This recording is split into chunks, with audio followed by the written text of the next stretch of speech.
The next president will face countless challenges on day one. Tonight, we're going to begin a series of interviews on the most serious of them, beginning with Syria, a nation torn to shreds by 5 years of civil war.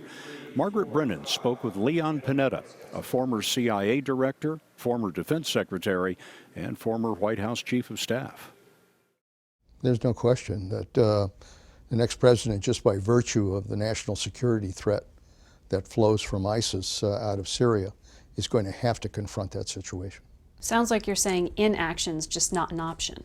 Inaction is not an option in Syria because if you stand back, the situation is going to get worse. What is the best case scenario? Look, the best case scenario would be to have Assad step down, to have a transitional government be able to establish itself representing each of the factions that are there, the Sunnis, the Kurds, the Shias, and then, frankly, have the Russians and whatever is left of the Syrian forces join with the United States in going after ISIS to truly defeat them.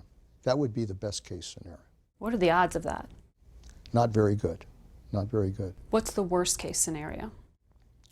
The worst case scenario is that Assad continues to remain in power, continues to kill Syrians, that refugees continue to flow out of Syria, that the Russians continue to have a presence there and continue to attack our moderate forces that we're trying to train in Syria, and that ISIS then uses that and creates an even bigger base from which to conduct attacks against this country. That's the worst case scenario.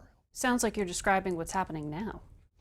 It is what's happening now, and it's what can continue to happen in the future if we don't deal with it. There are around 300 special operators in Syria right now. Will the next president have to commit more American boots on the ground? I think the likelihood is that the next president is going to have to consider adding additional special forces on the ground to try to assist those moderate forces that are taking on ISIS and that are taking on Assad's forces. We have to increase our airstrikes. We've got to do all of those things in order to put increasing pressure on ISIS, but also on Assad.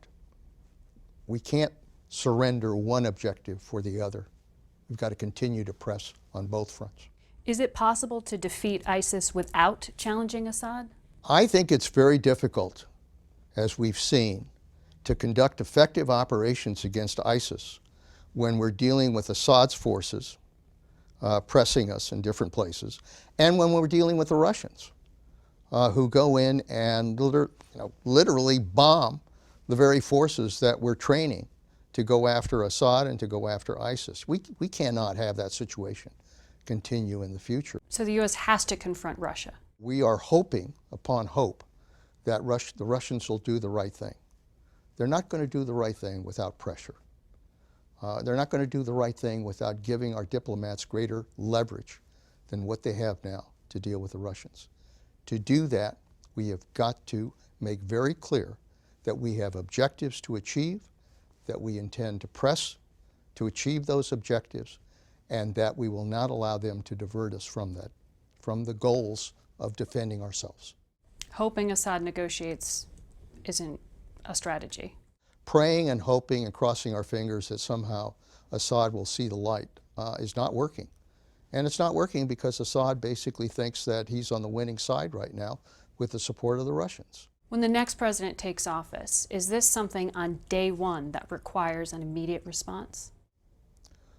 I think that on day one, the President of the United States is going to ask the question, how do we protect the security of the United States of America? After all, the primary role of the President of the United States is to protect this country. And if the next president is to protect this country, then at the top of the list is how do we deal with ISIS? How do we defeat ISIS? And if you are going to defeat ISIS, you are going to have to confront that situation in Syria and in Iraq in order to be able to achieve that mission. Here's where the candidates stand. Hillary Clinton wants to increase airstrikes against ISIS, arm the moderate rebels, and pressure Russia to get out of Syria. We should add that Panetta is advising the Clinton campaign. Now, Donald Trump announced he'd declare war on ISIS, and he wouldn't rule out more U.S. troops on the ground, although he offered few details. He also said he'd count on Turkey to help fight ISIS. Margaret Brennan for us tonight. Margaret, thank you.